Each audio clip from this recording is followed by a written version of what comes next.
Hello, everybody. It is the American Dufus Show. Don't be a doofus. It is our afternoon update for the 11th of March, 2021. Thank you all for watching.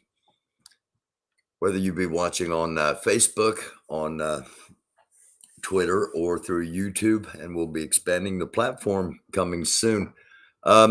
Starting out with Flight Tracker, taking a look at where some particular aviation is active. This is a Royal Air Force. This is a reconnaissance plane, and keeping an eye on both the Black Sea, Moldova, and Ukraine down here. And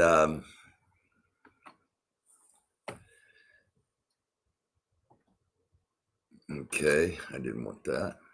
There we go.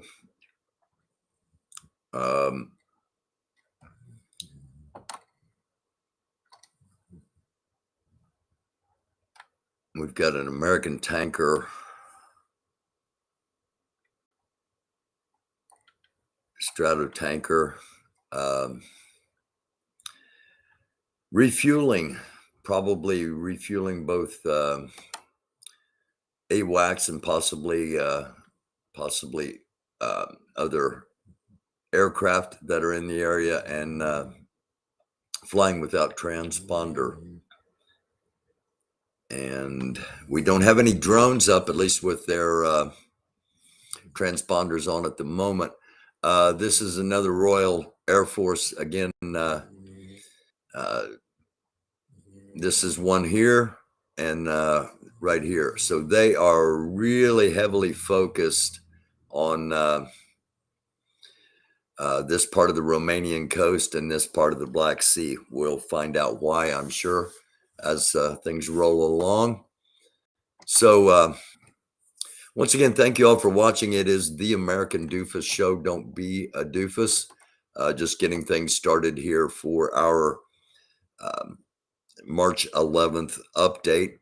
And let's just keep rolling right along. A lot of information to share, and the majority of it is very troubling, as has seemed to be the case for the past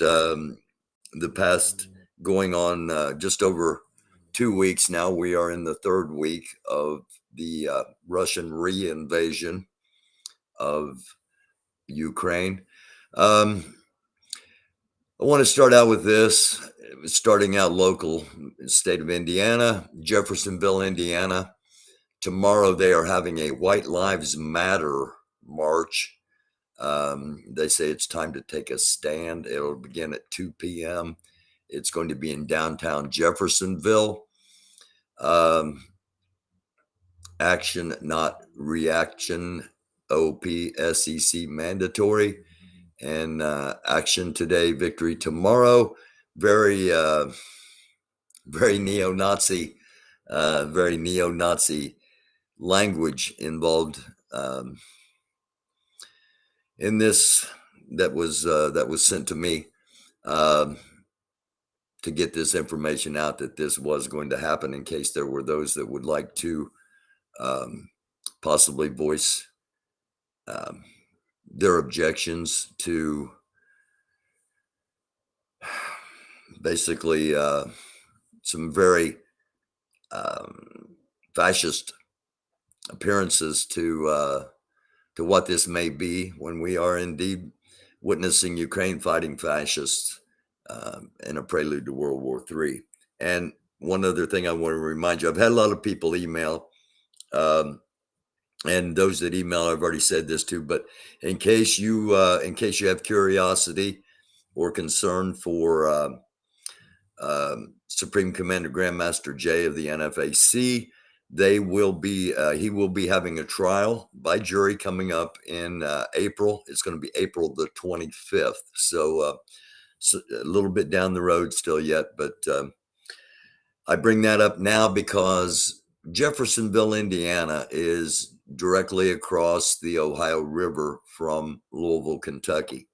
So hopefully some of my hopefully somebody from I can't get down there tomorrow, but hopefully somebody from Louisville or South Indiana will be down there and filming, and we'll be able to document what goes on. And also, it's going to be really, really cold here in Indiana tomorrow, so um, that might just knock the attendance down a little bit. It's something we don't need in our country ever, and especially now when the country should be uniting for our own good in the face of possible world war. I'm almost betting you haven't seen this yet. I don't know if mainstream even has it. This is something you might not see until a few days down the road. But my old political opponent, Mike Pence, former vice president of the United States, showed up in Ukraine.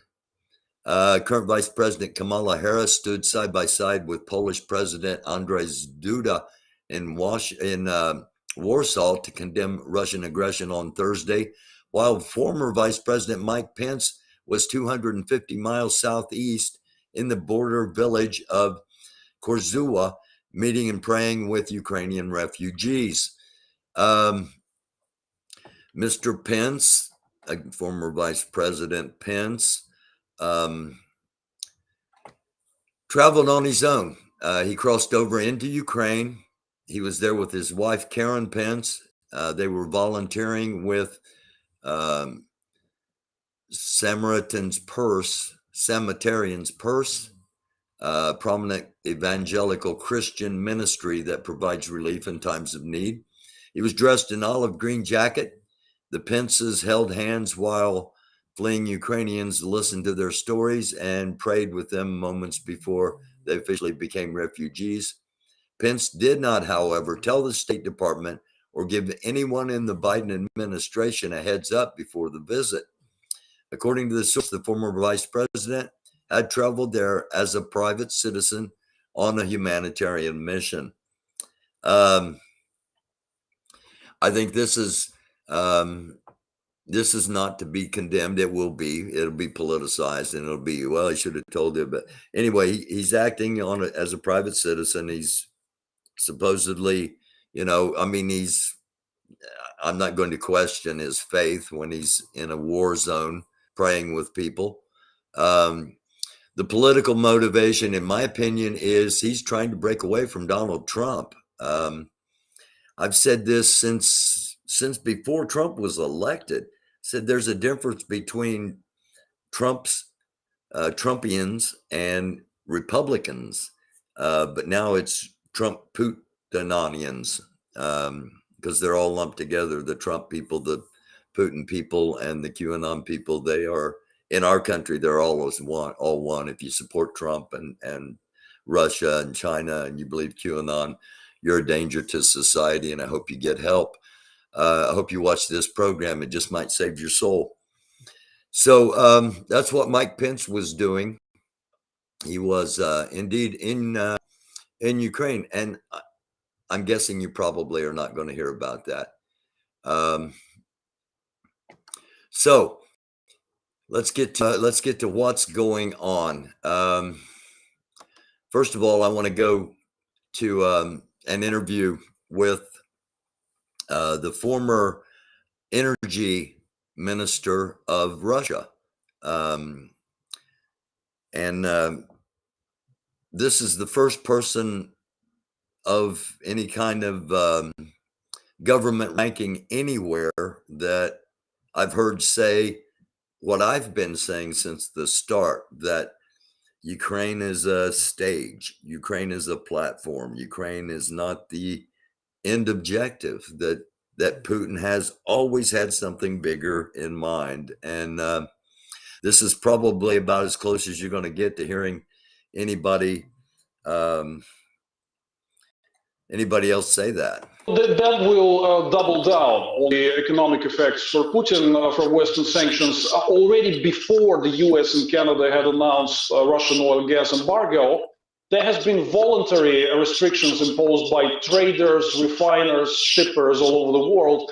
In the first couple of weeks since the beginning of aggression against Ukraine, Russia had lost about a third of its daily crude and petroleum product exports because of the voluntary self-imposed restrictions by market players.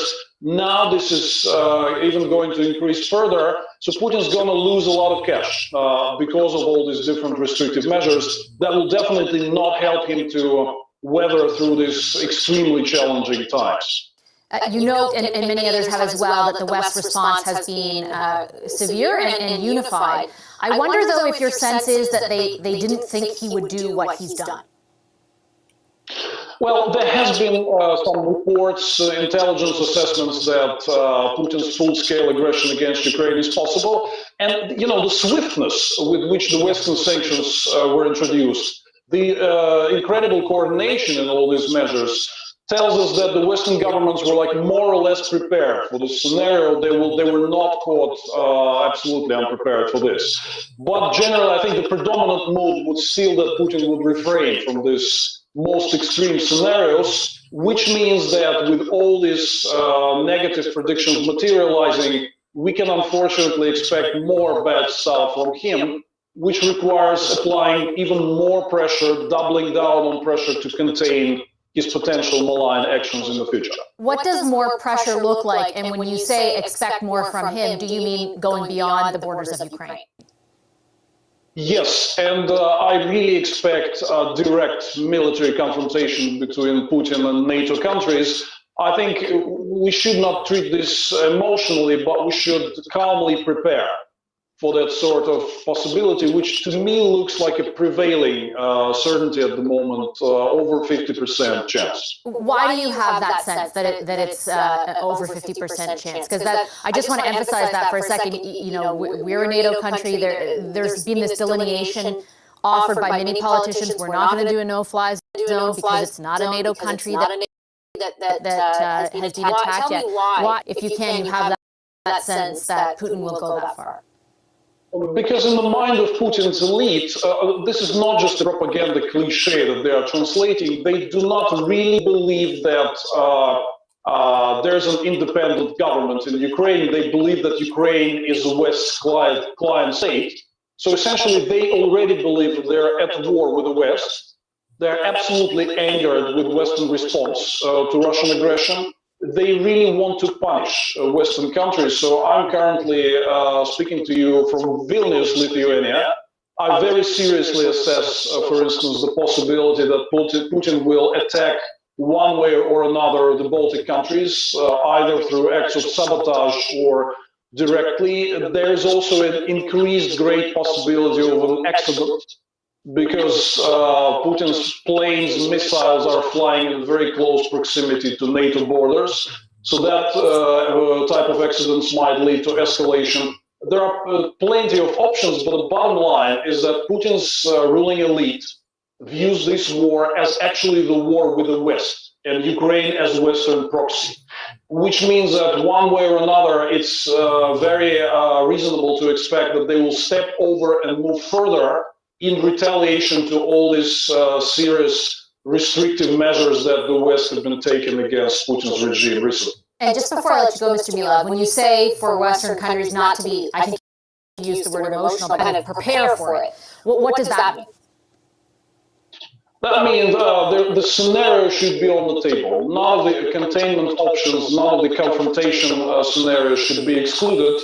I don't want to scare anybody, but listen, 9 years ago, one of Putin's close allies, Dmitry Rogozin, who is now head of the Russian Space Agency, had spoken with a lecture which was titled "Russia would lose a war to America in 6 hours," where Rogozin actually laid out all the strategic weaknesses of the Russian military.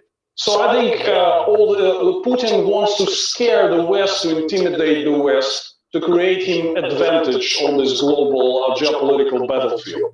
I think the main issue is to demonstrate that nobody is scared, and the response for various scenarios, however undesired, is still there, and the response will be swift and will be very severe, will have important consequences for Putin.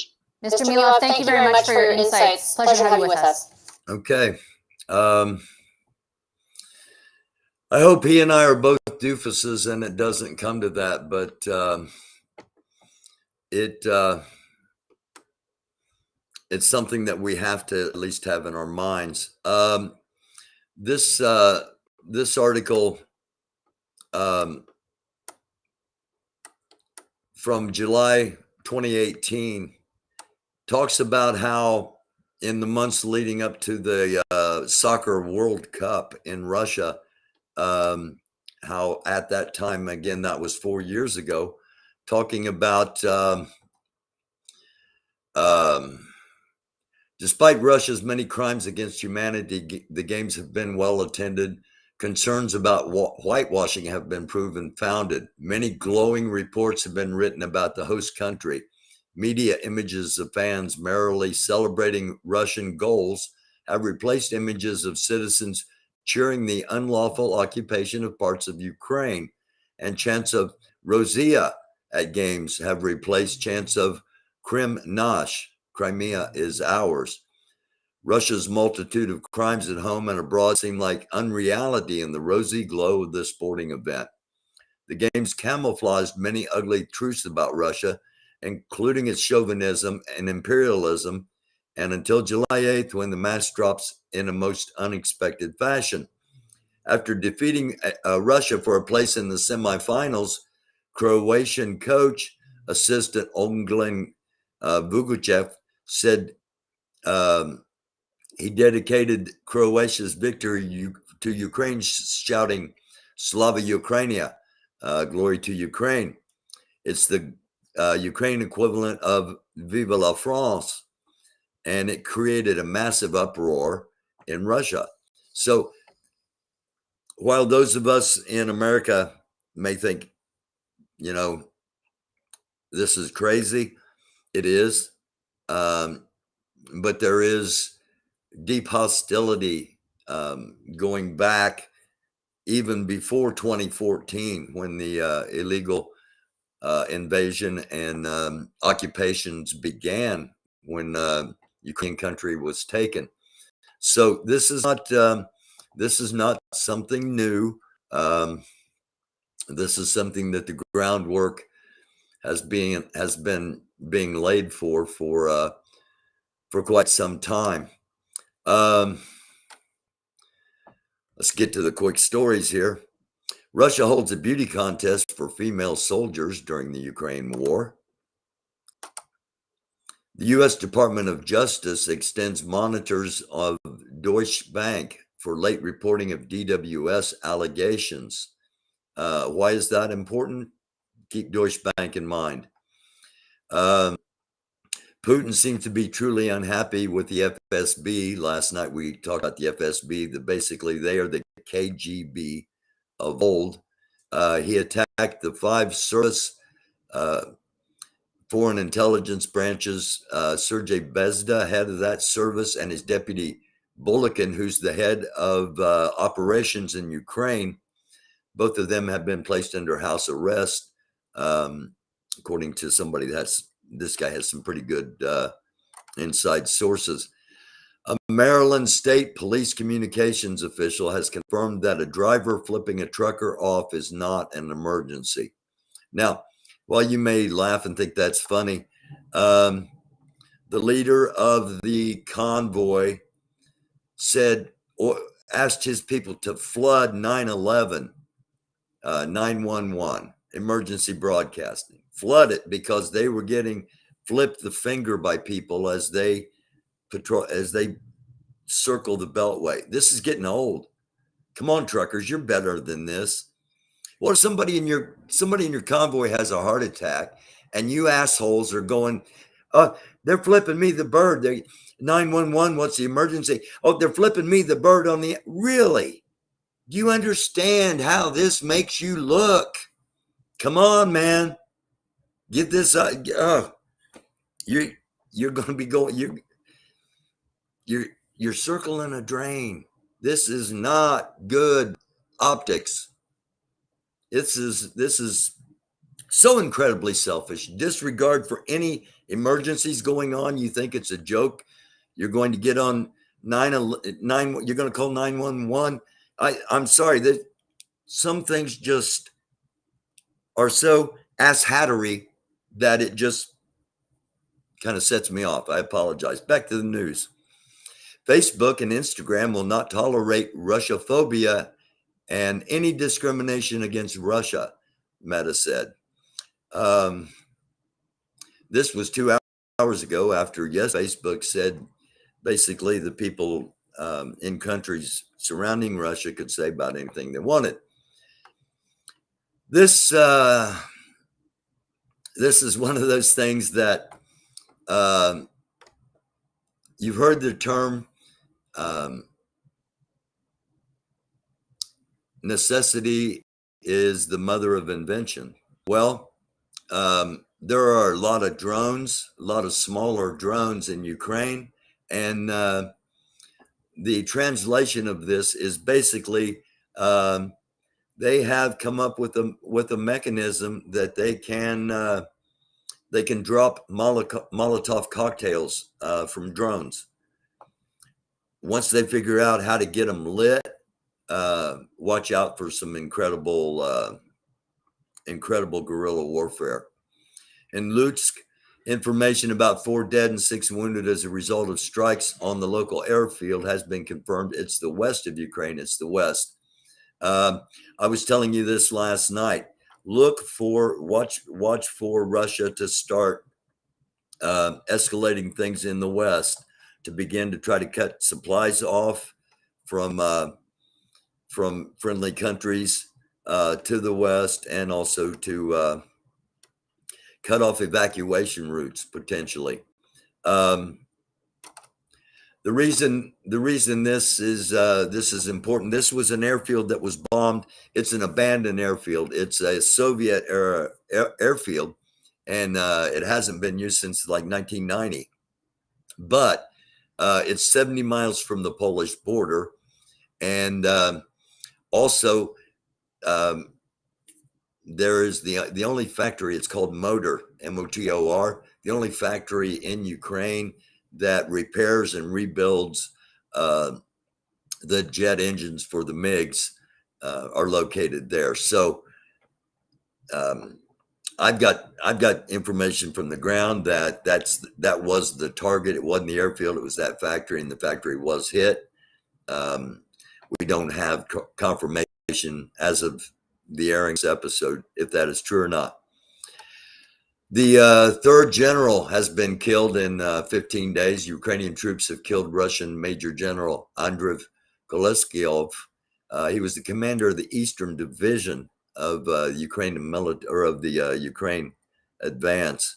That's 3 generals.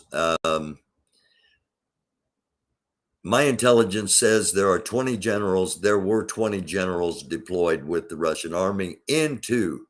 Normally, generals don't get up close, but 20 generals deployed into Ukraine. 3 of them killed. That's getting up there around 20%. So, as well as several staff officers, as senior staff officers, as we've been reporting.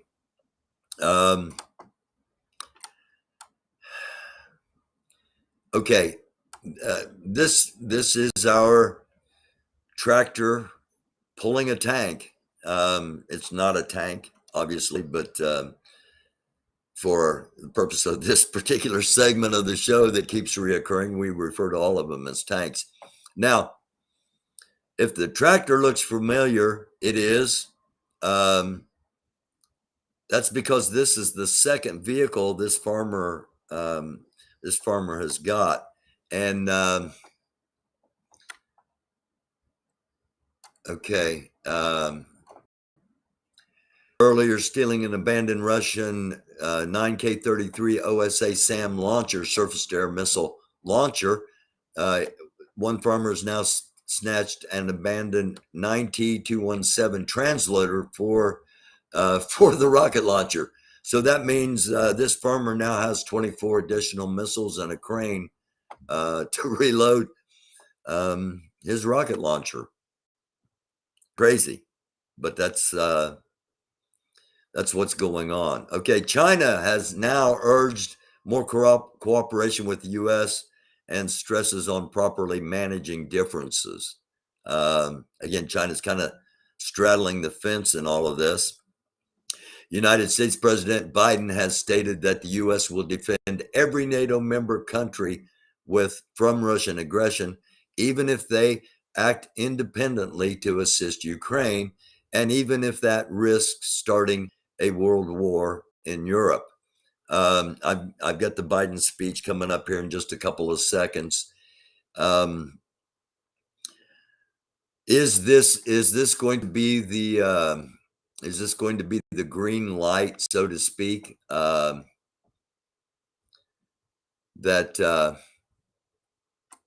Is this going to be the green light that, okay, did he just say, Poland, go ahead and send those planes to Ukraine, and if Russia does anything, we got your back? Is that what he said?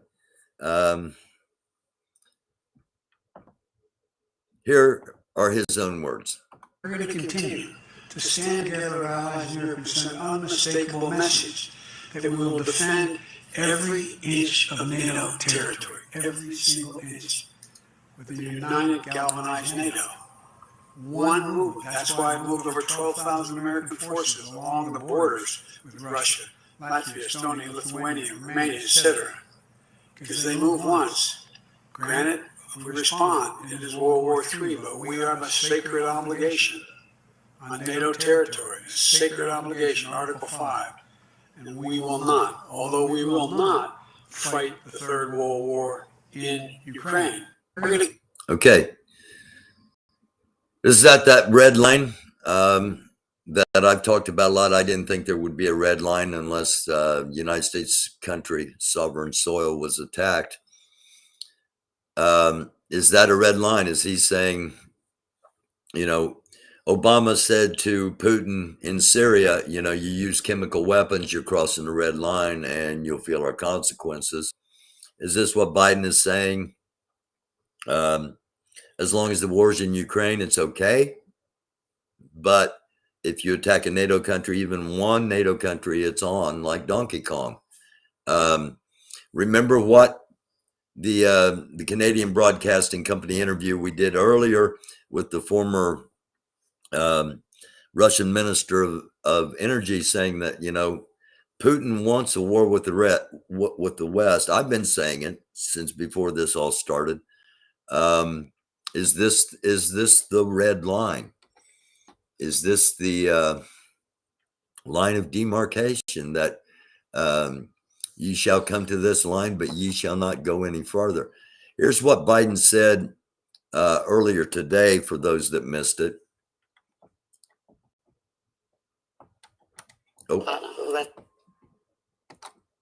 Let's listen to the president as he addresses the cameras. I've just spoken for some time with President Zelensky of Ukraine. I told him, as I have each and every time we've spoken, the United States stands with the people of Ukraine and they bravely fight to defend their country, and they are doing that. And as Putin continues his merciless assault, the United States and our allies and partners continue to work in lockstep to ramp up the economic pressures on Putin and to further isolate Russia on the global stage. Later today, together with other NATO allies in the G7, Canada, France, Germany, Italy, Japan, the United Kingdom, as well as the European Union, we're going to jointly announce several new steps to squeeze Putin and hold him even more accountable for his aggression against Ukraine. And I want to speak to a few of those points today. First, each of our nations is going to take steps to deny most favored nation status to Russia. A most favored nation status designation means two countries have agreed to trade with each other under the best possible terms. Low tariffs, few barriers in trade, and the highest possible imports allowed. In the United States, we call this permanent normal trade relations, PNTR, but it's the same thing. Revoking PNTR for Russia is going to make it harder for Russia to do business with the United States, and doing it in unison with other nations to make up half of the global economy will be another crushing blow to the Russian economy. It's already suffering very badly from our sanctions. And I want to thank Speaker Pelosi, Leader McCarthy, Leader Schumer and McConnell, and Senators Wyden and Crapo, Representatives Neal and Brady for their bipartisan leadership on this in the Congress. Just to be clear, what we're watching now, this was an address to the country and to the world, basically, from earlier this morning. The cut we just played right before this, Biden was addressing Democratic members of Congress who had gathered for a retreat, a weekend retreat. I would like to offer a special thanks to Speaker Pelosi, who's been a strong advocate for revoking PNTR and who agreed to hold off on that in the House until I could line up all of our key allies to keep us in complete unison. Unity among our allies is critically important, as you all know, from my perspective at least. Many issues divide us in Washington, but standing for democracy in Ukraine, pushing Russia's aggression, should not be one of those issues. The free world is coming together to confront Putin. Our two parties here at home are leading the way. With that bipartisan cooperation, I'm looking forward to signing into law the bill revoking PNTR, which is, again, most people think of it as most favored nation status. We're also taking a further step of banning imports of goods from several signature sectors of the Russian economy, including seafoods, vodka, and diamonds. And we're going to continue to squeeze Putin. Okay. First of all, I didn't know Russia was a big diamond producer, but okay. As far as vodka goes, don't worry about Russian vodka. If you want the best vodka in the world, Crystal Skull vodka. Okay. Crystal Skull vodka. Believe it or not, it's made by Dan Aykroyd in Canada. Dan Aykroyd, former Blues Brother, former still comedic actor.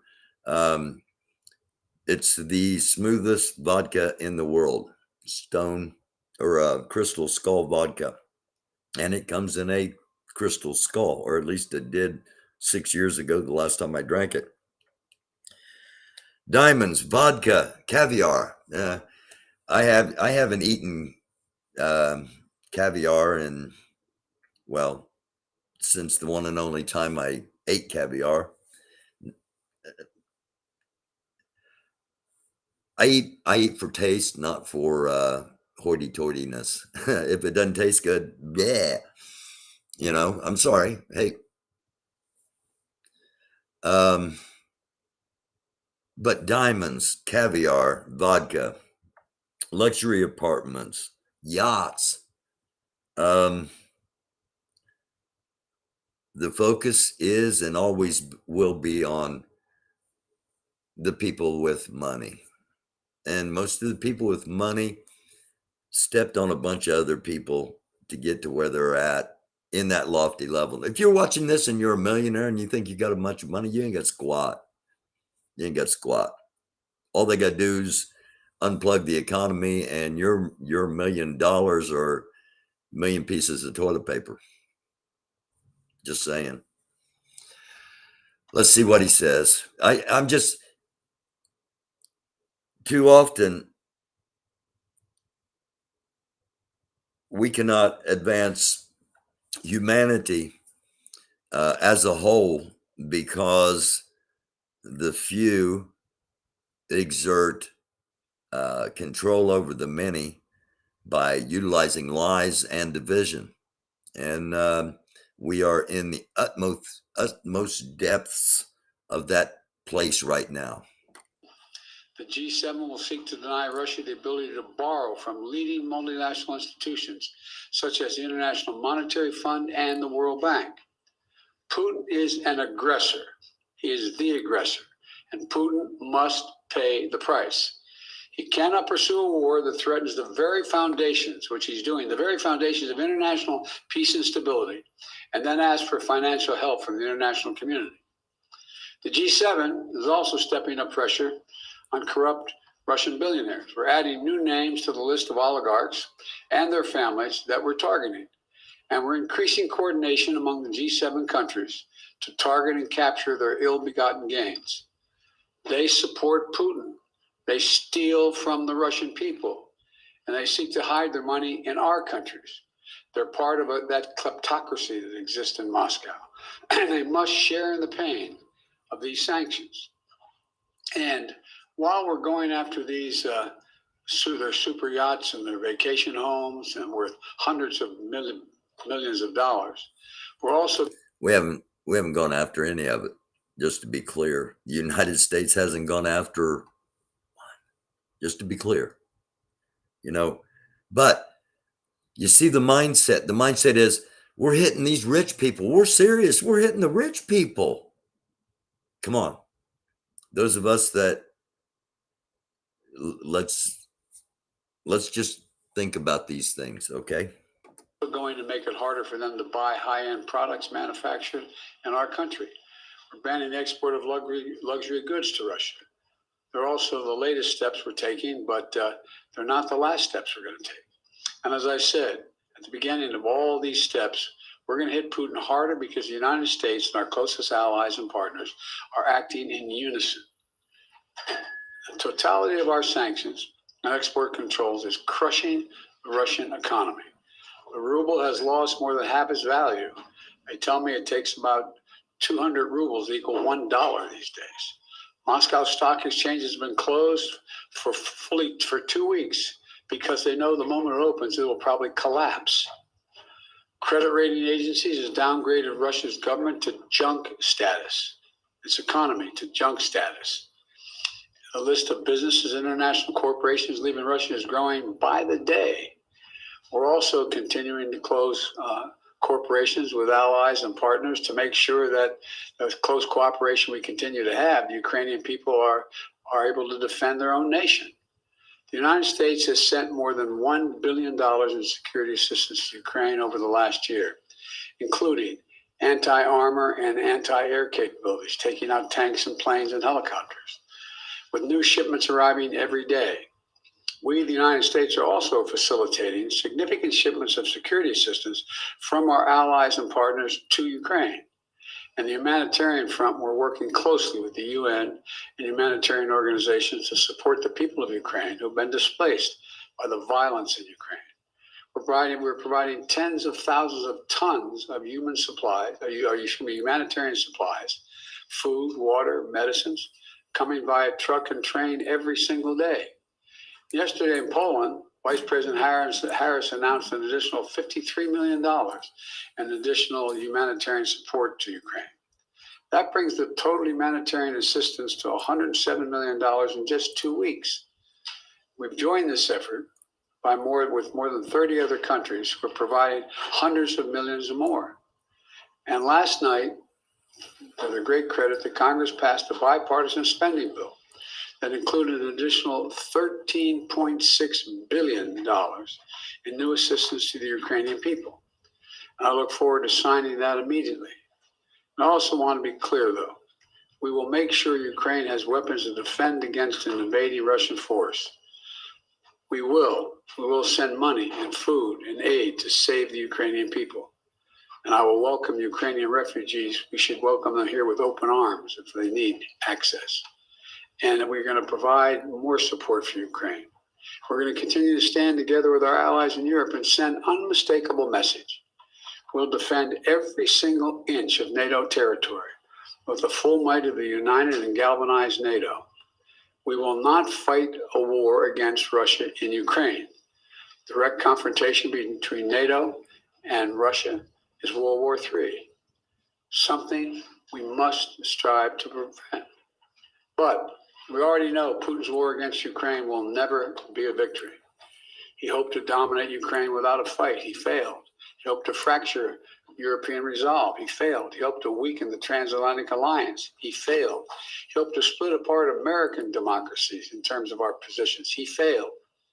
The American people are united. The world is united. And we stand with the people of Ukraine.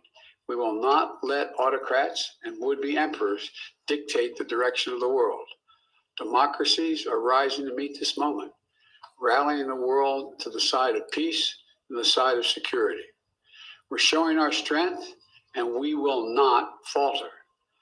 God bless all of you. God bless Ukraine, and God bless our troops. The White House has said that Russia may use chemical weapons or create a false flag operation to use them. What evidence have you seen showing that? And would the U.S. have a military response if Putin does launch a chemical weapons attack? I'm not going to speak about the intelligence, but Russia would pay a severe price if they use chemical weapons. President Biden. There you go. So that kind of puts us up to date on where the United States officially stands. Do we have a red line? Do we not have a red line? Is the red line crossing into NATO? Because while he said if Russia used chemical weapons, they would pay severely, he didn't say that there would be any kind of attack. So where are we? Well, where's the world? Where's the world? And by that I mean, where's the world at mentally? And where are each one of us at mentally as humans? Let's just pause here. I've got a bunch of other stuff to show you, but I just want to pause here for a second, for a few seconds.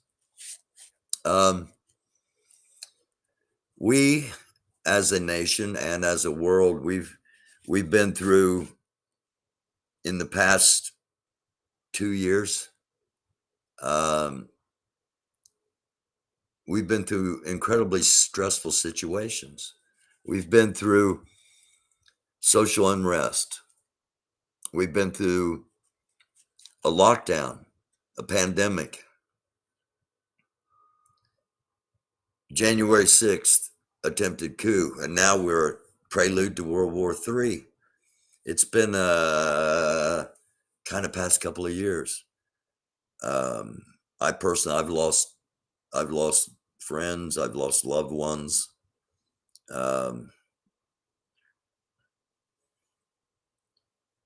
And I had to take a couple of weeks, as you all know, I had to take more than a couple of weeks. I had to take some time to kind of heal up a little bit and re-strengthen my psyche. And I hope all of you can do that, and all of you do that. But our country, the psyche of our citizenry is probably not aware of the need to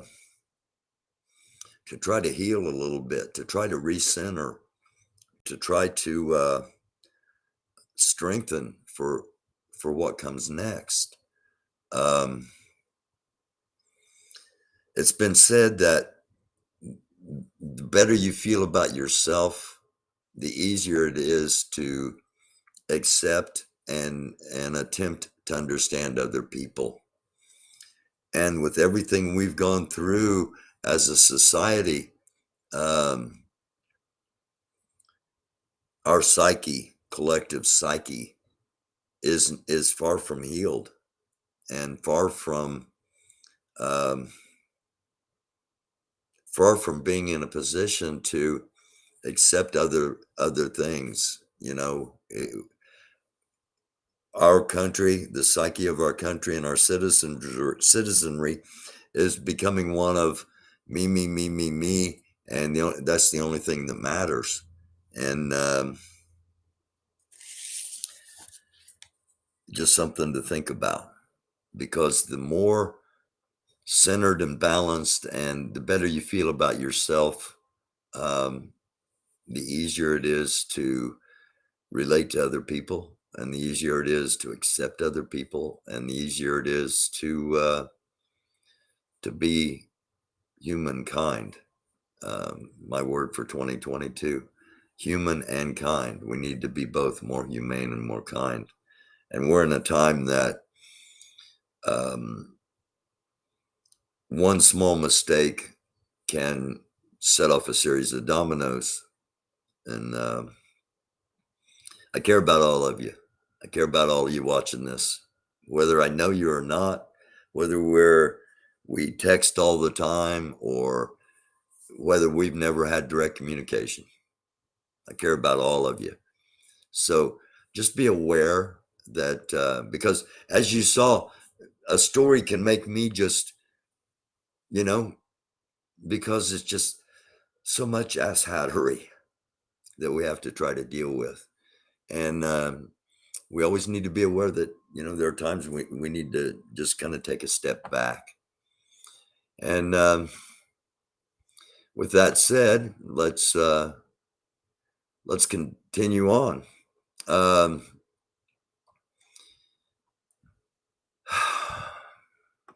I've been talking about this the subject of this next story for quite a bit, and almost to the place where is there any hope something is not going to happen? No, thank you, but thank you for asking. CBS News. Ukraine says Russia's Putin has ordered the preparation of a terrorist attack on Chernobyl nuclear plant. We've seen all the false flag things. It would be real easy to arrange an accident at Chernobyl. Chernobyl is not prepared to withstand any kind of an attack. I'm going to show you evidence in a few minutes of the fact that Russia attacked Belarus earlier in order for the Russian president or the Belarusian president to justify to his people going into this war. Ukrainian intelligence I had was that at 2 p.m. our time, 9 p.m. Ukraine time, Belarus was going to invade. The purpose of the invasion was going to be to basically gain control over the western half of Ukraine, that part of Ukraine which would become part of Belarus if they do indeed win the war. The eastern part of the Ukraine going to Russia, western part of Ukraine going to Belarus. That's the deal that I've been told has been arranged. And I've got some sources that I would not, that I don't, they give me stuff and I don't, or I have access to stuff and I don't share it because I think it's, I'm not sure if it's misinformation, disinformation, or what, but there are some people that really have inside information. And the worse it gets in Russia, and the more people are wanting to get out of Russia, the more information is flowing through the underground out of Russia. You may not hear this. You may not hear what I just told you.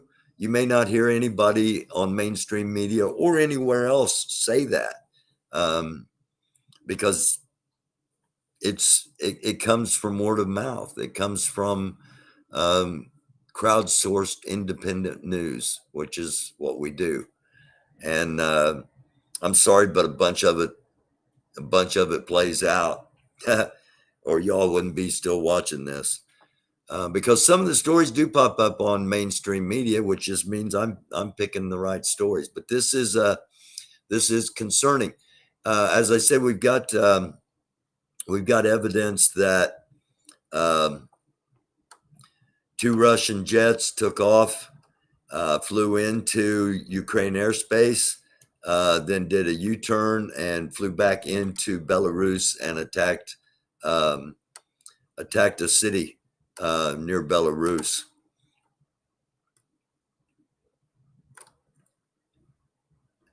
Let me find that story and we'll go there. But the fact that there's so much infighting going on in within the Kremlin structure, in Russia's governmental structure, the fact that he's put two former, the same thing as the KGB, he's put them on house arrest, one of which was in charge of Ukraine. Oh, I do want to share this with you. This is Zaporizhzhia. This is the other nuclear plant, since we were just talking about possible staged accident at Chernobyl. This is the Zaporizhzhia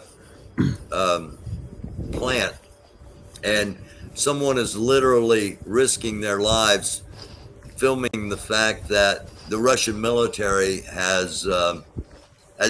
is using the nuclear plant as a base. And I mean, you know, they've already fired on it, so it's not like this is a major escalation. It's just another in a series of violations and threats to humanity that we see.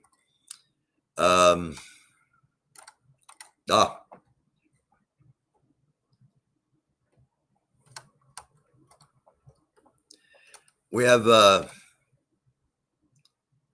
have some captured equipment, and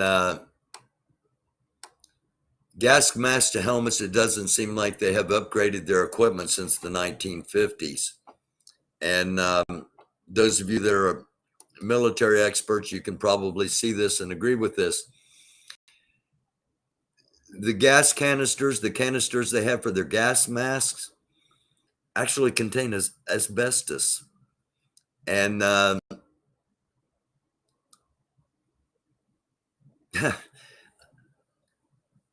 if this, we keep hearing about the corruption in the Russian government and in the Russian military, and how maintenance of equipment, and how this is what they're capturing. Now, it's one of two things, and I've said this repeatedly. I've said, with what we see going on, is it Russia's not really trying? They're saving everything for us. And somebody else asked that. Could it be they're deliberately using older equipment to either A, utilize old shit, or what they presume to be what they presume to be a weaker force to save the new stuff for a stronger force, or B, attempt to coy potential future invaders into believing all their forces are using outdated equipment? Or is it C, they are incredibly weak. They don't have the soldiers that they've said they had. They're all paper soldiers. By that, I mean, somebody's drawn up, yeah, we need money for 1,000 soldiers, and that person takes that money, and there are no 1,000 soldiers, and the rest of the world thinks there are. Okay, that's a simplified version, but I know my viewers, and I know you all are intelligent enough to know what I'm talking about. This guy is reeling. If Russia stops fighting, the war ends. If Ukraine stops fighting, Ukraine ends. This guy's reeling. Putin's reeling. And I hope that we are in position to take advantage of that when indeed it happens. These are some screenshots from earlier, AWACS and a JSTAR doing high altitude reconnaissance, and again they haven't been showing up. They don't show up. I need to maybe set the time of the show a little bit earlier so that we can get some of that stuff live on Flight Tracker. Here's the new leader of the Islamic State, new leader of ISIS, and he's the brother of the same Caliph Baghdadi. So again, somebody that we will be hearing from. This is one of those that tomorrow you'll see on CNN. Дорогие друзья, говорит командир корабля. Добро пожаловать в Анталию. Спасибо, что были победу. Помощь рады видеть вас. Большое добро, хорошая вещь. Dear customers and captains weekend, welcome to Алтария. Цените учить победу в Санкт-Петербургу. Прямо сегодня бывает. А также хочу добавить лично от себя по поводу сегодняшней политической ситуации. Я считаю, что война с Украиной – это преступление, и думаю, что любой здравомыслящий гражданин меня поддержит. И сделает все, что можно, чтобы остановить.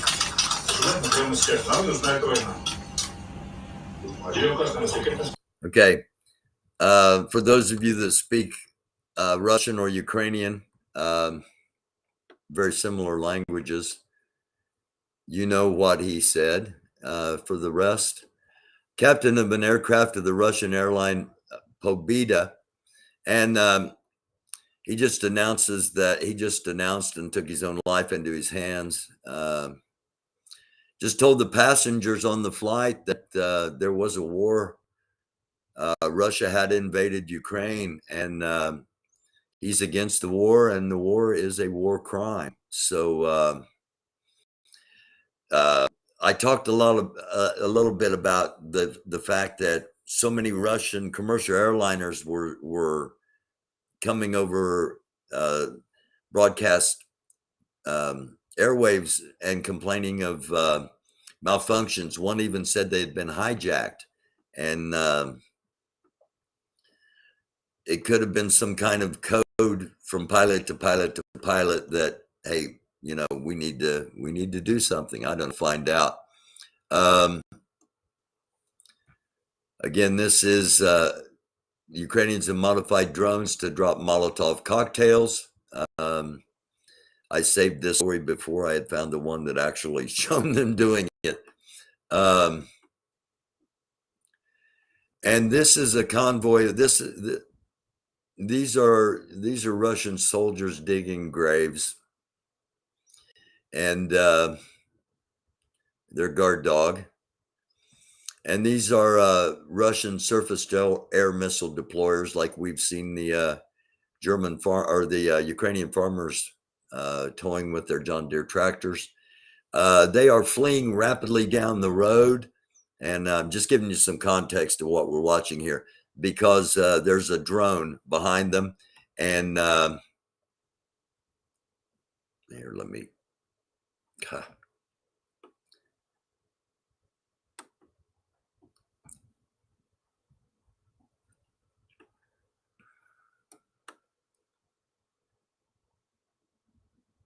Okay, there's a drone behind them, chasing them basically, and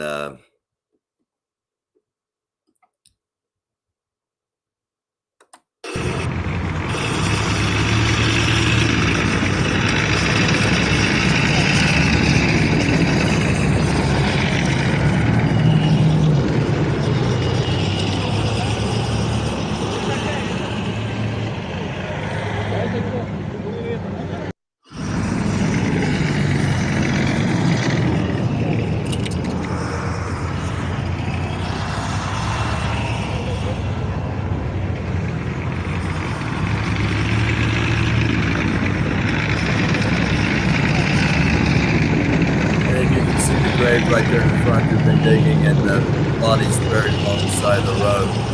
So, and it doesn't show it here, but the convoy was indeed struck by a Turkish drone, Baktari drone. I wonder if you know, if Joe Biden isn't staying true to his word by saying we shall have no, we're not going to have boots on the ground. I wonder if we have any predators in the air. I wonder if some of these tank strikes and some of these precision hits aren't being done by planes that do not have American service people on board. It may be semantics. It may be true, but it is something to think about.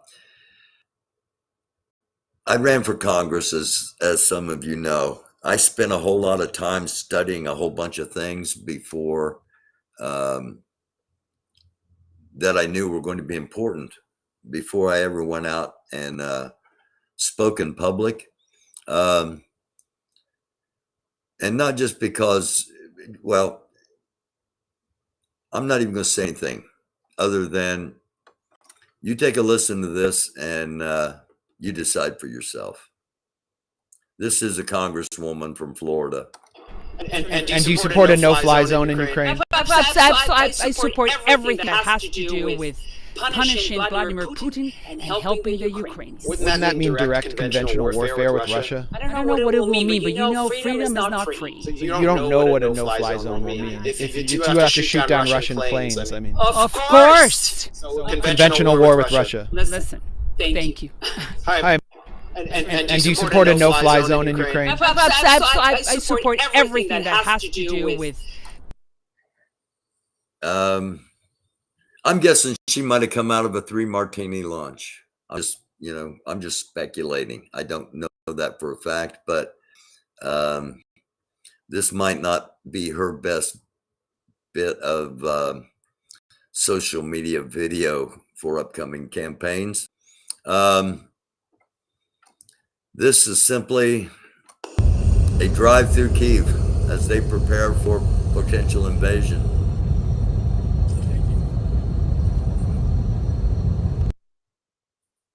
And I don't know, it does this in the afternoon to me, but I don't have these problems to this level at night. So let's try this one more time here. We still got some things to get through. And thank you all for watching. It's the American Dufus Show, news done differently.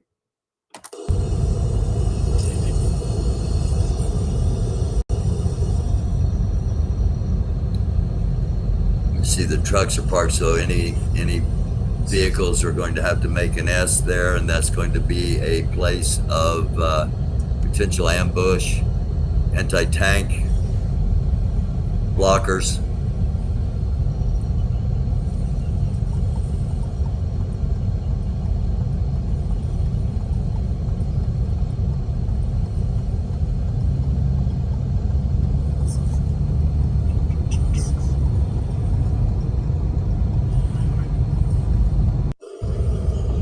So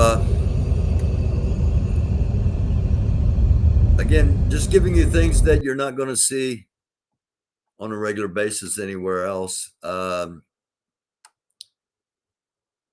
Let's see what happens with these jets, because this was much earlier today. 5 hours. A lot has happened in the 5 hours since I saved this story. But at that time, Biden personally vetoed the delivery of the jets for fear of provoking Putin. Seems like he might have changed his mind in the. But again, it depends on how you interpret those stories we showed of him speaking. This just kind of touched my heart, being that I'm like, 22% Irish. An 8-year-old child from Ireland supports Ukraine with real action. She writes, "Dear Ukraine, my name is Iris. I'm really sorry about the war. I'm not from Russia. I'm from Limerick, a city in Ireland. I hope most of you survive. The money I gave you was all of mine. Love, Iris. Get better soon." And she had sent her life savings. Something to think about. We talked about Deutsche Bank earlier and how it is being investigated by the Department of Justice. Deutsche Bank also is not exiting Russia, saying it's not practical for them at this time.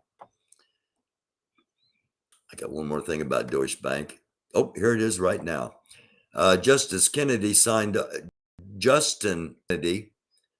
off on Donald Trump's $1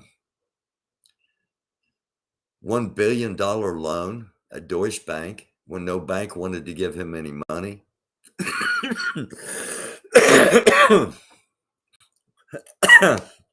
$1 billion loan. Justin's father is Justice Anthony Kennedy, who was a former Supreme Court justice who happened to just retire in time to make way for Brett Kavanaugh. So some ties to Deutsche Bank and to Trump. And as the investigation begins and intensifies on Trump, don't be surprised if you don't hear Deutsche Bank mentioned in that. Russian media reported that volunteers I'm not going to get upset about this today, and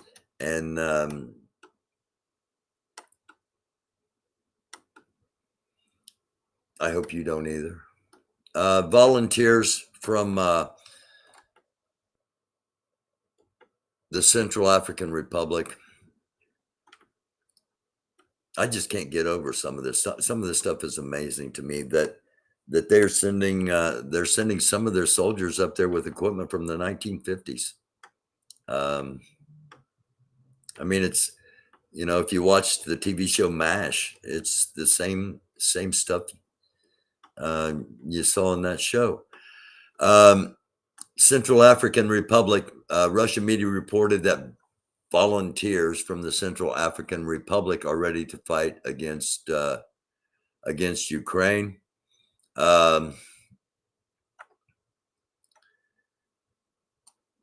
We know that the Russians have had, and we assess that they still have, a sophisticated chemical and biological weapons program. I'm not going to talk about what, if any, designs they may have on Ukraine in that regard. A senior defense official said earlier today. 2 Russian fighter jets took off from the Donbass airfield in Belarus. They entered the territory of Ukraine. They turned around over Ukraine territory, which we have here in the video, and attacked a Belarusian settlement on the border with Ukraine. There's also info about Russia shelling Belarus territory. Again,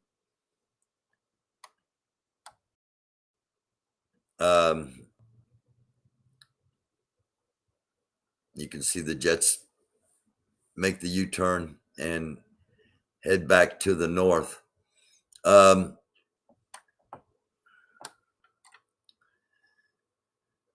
It's to do the propaganda that we talked about last night. It's to make those that aren't going to be involved okay with what's happening, somehow justify to themselves that the killing is necessary.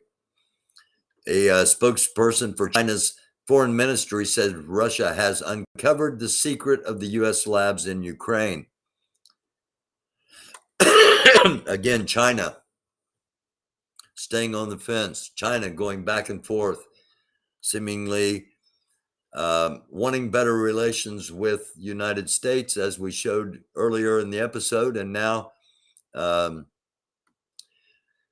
claiming biological weapons. And there's a meeting that will go on today and tomorrow at the United Nations. According to Ukraine military and government officials, Belarus is prepared to invade Ukraine before 9 p.m. on March 11th. And it did not happen. So that doesn't mean just because the time was wrong or the day, there's still some time left in the day over there. Actually, no, it's now after midnight. So just because the time and the day were wrong, don't think that It will not happen. Just because we haven't seen a chemical attack yet, don't think it won't happen. We just haven't seen it yet. Ukraine still has 56 operational fighter jets in its inventory. And the Ukraine Air Force is only flying 5 to 10 sorties a day, whereas Russia's flying over 200. So they seem to know what to do with the planes. You know, maybe we should be giving them what they request.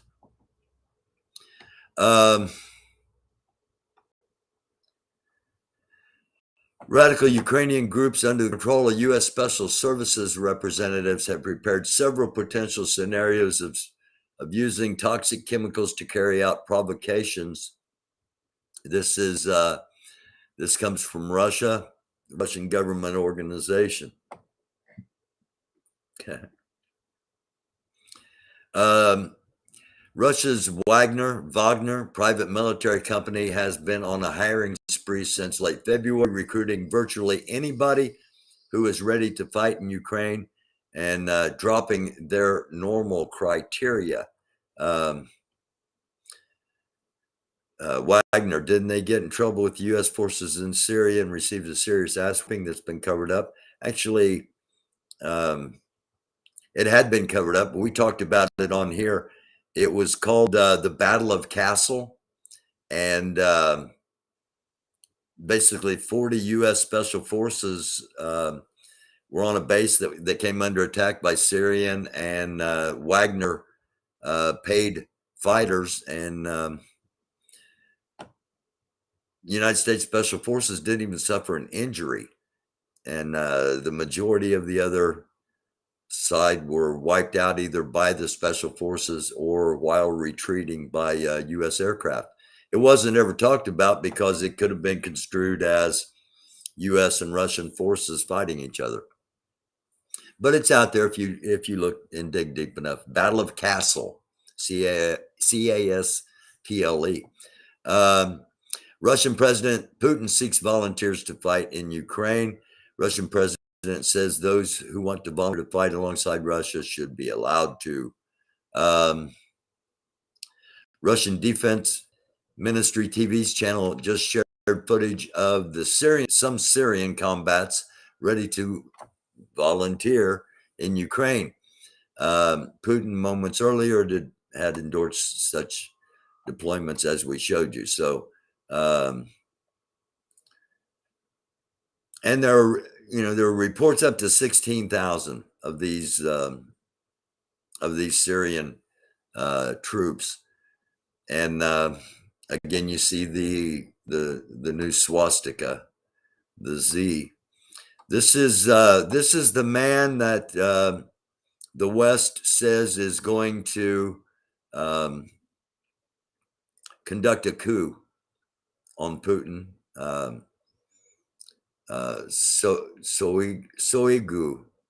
Soigu, and he is pinning medals on Russian soldiers that have been participants of the invasion and occupation.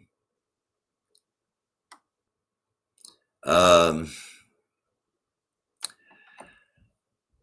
Prosecutor General's Office of Russia has asked the court to recognize Meta, which is the parent company of Facebook now.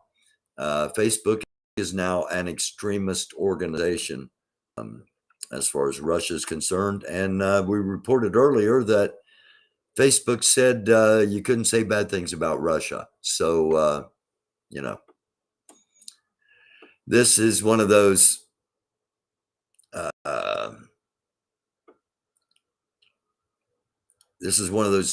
stories of, how despicable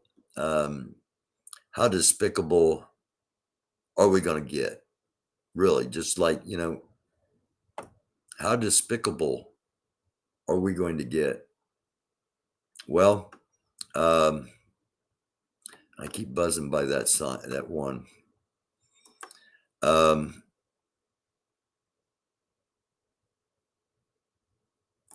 Let me get down here. We're getting close to the end. Thankfully, here I've been on for an hour and 15 minutes, and we covered a lot of stuff, but we got a lot of stuff to cover, and there will be more stuff before the next episode. Russia is now how despicable can we get?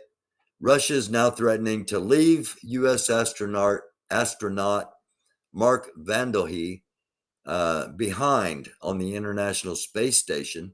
He's scheduled to return to Earth with 2 cosmonauts after a year in space on a Russian ship in 3 weeks. And they're threatening to abandon him in space because of the sanctions. All right. This is something that I hinted at in the notification that there's going to be an episode. This is a column in Belarus, and these are Belarus troops. They are not Russian troops, and they are moving not towards Ukraine, but towards the Polish border, the town of Brest. And let's actually pop over into the map and go down and see just exactly where we're talking about right here. Okay. The convoy was about right in here when that was taken, and heading here. So they'll take up positions probably 15 kilometers away from the Polish border. And I don't know if anybody else is talking about that yet, but we'll see what happens.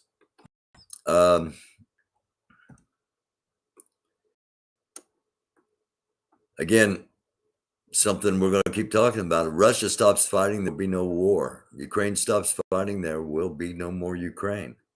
And our propaganda, if you tell a lie big enough and keep repeating it, people will eventually come to believe it. Not all people, but some people. Accuse the other side of that which you are guilty. Propaganda works best when those who are being manipulated are confident that they are acting on their own free will. Otherwise, people, what he's saying is, you need people that don't understand, that don't have deep thought or critical thinking, and can't always see when possibly they're being manipulated. It is vitally important for the state to repress dissent. It means you can't dissent. You can't say anything negative. And the reason that is important is the truth is the mortal enemy of the lie. And the lie is what the state is based on. So a lot in this episode. And let's check back in with flight tracker real quick here before we close out this episode. And again, we'll be back on here. I don't know if I'm going to do an 11 o'clock live tonight, just because I'm at one of those points where I need to take a step back, and I need to have a little bit of rest from all of this. And so I don't know. It depends. I'm going to monitor, of course, but just be on the lookout for a notification, because I will put a notification up if I'm going to be on live, unless something major happens and I just do a breaking news live. So best way to do it is subscribe to the channel and hit the notification bell there if you're on YouTube and Facebook. I say some things that aren't the nicest about Russia, and they're talking about banning anybody that says anything bad about Russia or Russia phobias. So you may not be seeing this program any longer on Facebook. I don't know. And on Twitter. Again, just the best way to know when we're on is to be a subscriber and hit that bell to know for sure. This is the Forte 10. This is our Global Hawk. Our Global Hawk drone that is back in the air. It wasn't out there earlier today or earlier in the episode. And this is our, I think this is our Royal Air Force. Oh, this is the Italian Air Force. This is a new plane.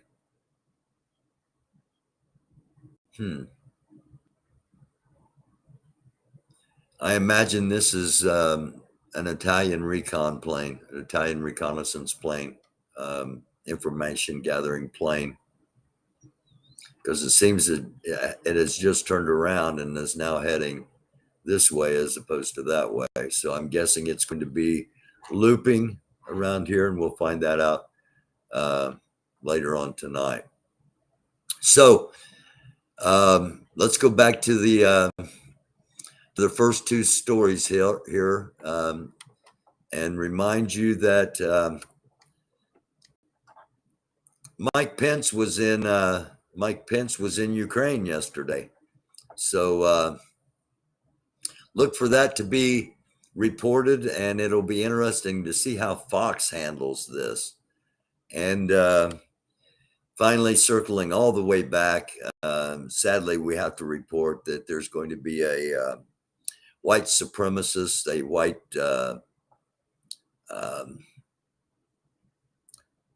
white fascist, or that's how it's going to be perceived, march tomorrow in Jeffersonville, Indiana, on the at 2 p.m. in downtown Jeffersonville. And again, if you know somebody that's going to be at that, get a hold of me, because I would like to make sure that word gets out that this thing actually happens. If it does, again, it's going to be really, really cold tomorrow, and hopefully that dampers the turnout, if there is a turnout. We don't need this kind of stuff. We just don't need this kind of stuff ever, and especially now. And again, Jeffersonville, just across the river from Louisville, and Grandmaster Jay of the NFAC is going to be going to trial in Louisville April 25th. So that gives you, this gives you kind of an indication of the atmosphere in that area as his trial approaches. So, we got to say, I didn't show that. Let me show that real quick. Once again, just so you see it, downtown Jeffersonville, action today, victory tomorrow, action not reaction, OP SEC mandatory, White Lives Matter, peaceful march. It's time to take a stand. March 12th, 2 p.m. in Jeffersonville, Indiana. And again, we don't need that stuff. We don't need that stuff ever, and we don't need it now. It's your right, and if it's what you want to do it. But